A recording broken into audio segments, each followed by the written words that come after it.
Open your eyes. You are Vlad Dracula. Today you will live the life of the famous vampire. But not exactly. Dracula wasn't really a vampire. He was worst. So let's begin. Yeah, you're just 11 years old, living the good life in your father's castle in Wallachia, and you have no idea your whole world is about to flip upside down.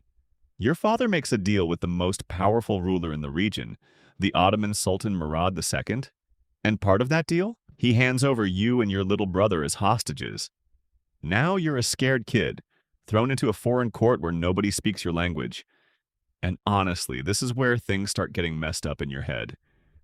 You learn everything there, how to fight, how to survive, but you also learn something darker. You learn that fear is the only language people actually respect. And trust me, you're going to remember that lesson for the rest of your life. The years pass slowly in that foreign court, and every single day chips away another piece of the innocent kid you used to be. You watch executions happen like they're normal entertainment. You see grown men beg for mercy and get none. And slowly, something inside you starts to shift. You stop flinching at the violence around you. You start studying it instead, analyzing why some rulers get betrayed and others get obeyed without question. By the time you're a teenager, you've already figured out the answer. People don't respect kindness, they respect power, and power means being feared more than anyone else in the room. That belief plants itself deep in your mind, and it's going to grow into something much darker once you finally get the chance to rule for yourself. Years later, you finally get your chance to go back home and take your father's throne, but the nobles who killed your father and your older brother are still out there, still smiling in your face while planning your death. So what do? Yeah, you get creative.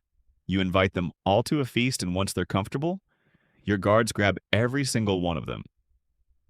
The old ones you kill quick. The young and strong ones you march to your castle and force them to build your fortress until their clothes fall apart from the labor.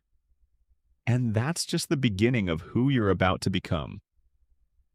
Soon, terrifying rumors start spreading. They say you don't just kill your enemies, you put them on giant wooden spikes and leave them out for everyone to see. Rows and rows of impaled bodies stretching across entire fields. It's brutal, but it works because now when your enemies hear the name Vlad, they don't think about fighting, they think about running. There's even a story about how you invited beggars and the homeless to a feast, told them they'd never go hungry again, then locked the doors and burned the whole building down with everyone inside. In your twisted mind, you weren't a monster, you were just cleaning up your kingdom. But here's the thing, you're not just some random tyrant, you're a genius when it comes to war. In one famous night attack, you sneak into the Ottoman camp in total darkness. Your soldiers started burning the tents, blowing the cannons, and destroying the Ottoman supplies, and caused so much chaos that even the Sultan himself, Mehmed the Conqueror, the same man who would later shake the entire world by capturing Constantinople, has to retreat in confusion. Yeah, that's a name you're going to hear a lot more about very soon. Because when Mehmed's army finally marches deep into your territory, what they find waiting for them is a nightmare. It's something closer to hell itself. A forest of thousands of impaled bodies stretched for miles. Thousands of wooden stakes rise out of the ground for miles in every direction, each one holding a body left to rot in the sun, some of them soldiers, some of them traitors, some of them just poor souls who happen to be in the wrong place. Even his most hardened warriors turn pale and want to retreat immediately. The smell alone is enough to make grown warriors vomit, and the silence is worse than any battle cry because it means you already know they're coming, and you're not even scared enough to hide the bodies. Even Mehmed, a man who has seen war his entire life, reportedly turns his army around rather than march his men through that nightmare. That's the power you hold now. Not just armies, not just castles, but pure psychological terror. You've become a legend, a nightmare parents use to scare their children. It's not just soldiers and nobles who live in fear of you, it's everyone. Merchants traveling through your land learn to leave their gold coins out in the open because they know if they steal from each other, they'll answer to you personally, and impalement doesn't care if you're rich or poor. There's a story about a golden cup left at a public well for years, untouched, because nobody, not even the most desperate thief, is willing to risk what happens if they get caught.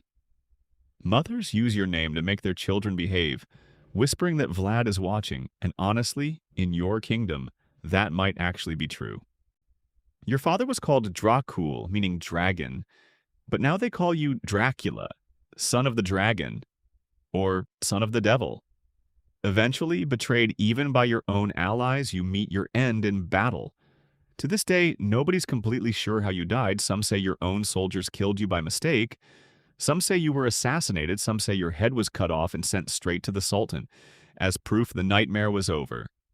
But even after your body is gone, your legend keeps growing, until finally, a writer takes your story centuries later and turns you into the most famous vampire in history.